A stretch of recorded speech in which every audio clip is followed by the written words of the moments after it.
เรายื่นไปอย่างนี้ไงยื่นไปอย่างนี้แล้วเราก็กลับมากินอย่างเงี้ยเหรออันนี้มันเป็นไก่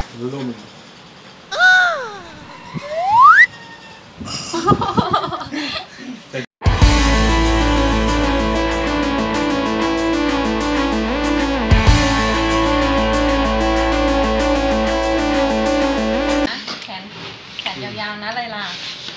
ถ่ายรูปอ้าวไม่ว่าจะถ่าย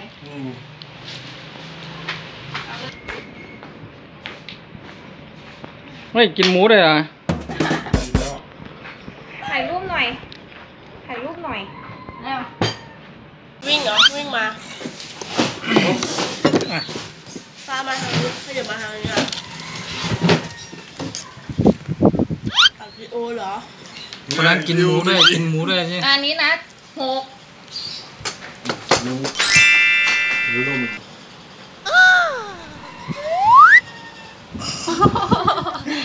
แต่ยังในตรงลงเสร็จแล้วไม่ใช่กินได้ยังกินได้ยังมันเป็นไก่นะคะลองชิมนี่ลองชิมอันนี้อร่อยไหมเป็นไงอร่อยคำใหญ่ๆหน่อยดิคำใหญ่ๆหน่อยคำใหญ่ๆนะไม่ไก่น่ารักเนาะน่ารักเนาะน่ารักอร่อยฮัลโหลค่ะ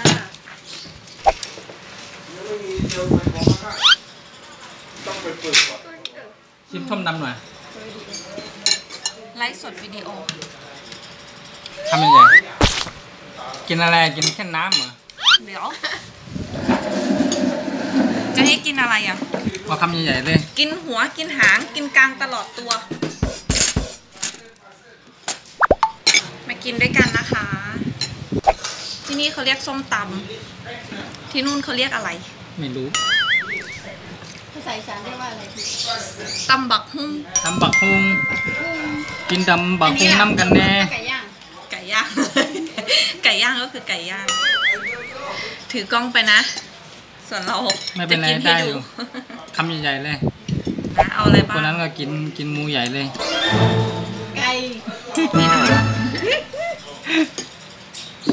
ทีนี้นะคะลุย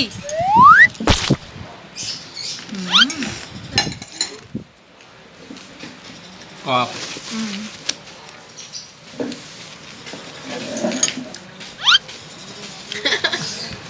ทำอะไรบ้างเนี่ยอันนี้ตำปูปลาร้าตำไทยใช่ไหมตำไทยตำปูปลาร้าแต่ดีทำไมมันมีปูด้วยอ่ะปูสุกตำไทยอ่ะมีไทยปูไงไทยปูกับตำไทย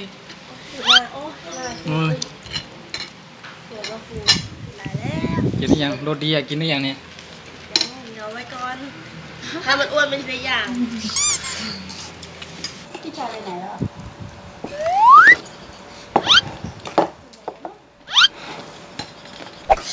มันก็กินคำใหญ่เลยดูดิเรากล้องมากดดันมันจริงๆเลยป่านนี้หมดแล้วถ้าไม่มีกล้องอ่ะไม่เกี่ยวหรอกจะคำใหญ่ก็กลัวไม่สวยอยากให้คนในศูนย์เห็นเด็ดขาด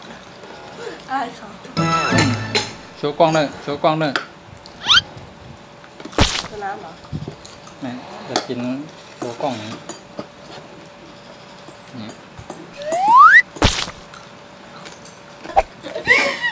เรายื่นไปอย่างนี้ไงยื่นไปอย่างนี้แล้วเราก็กลับมากินอย่างเงี้ยเหรออันนี้มันเป็นไก่ทอดนะคะหมูย่างนะพูดดังๆอีกต้องขับรถมาเลย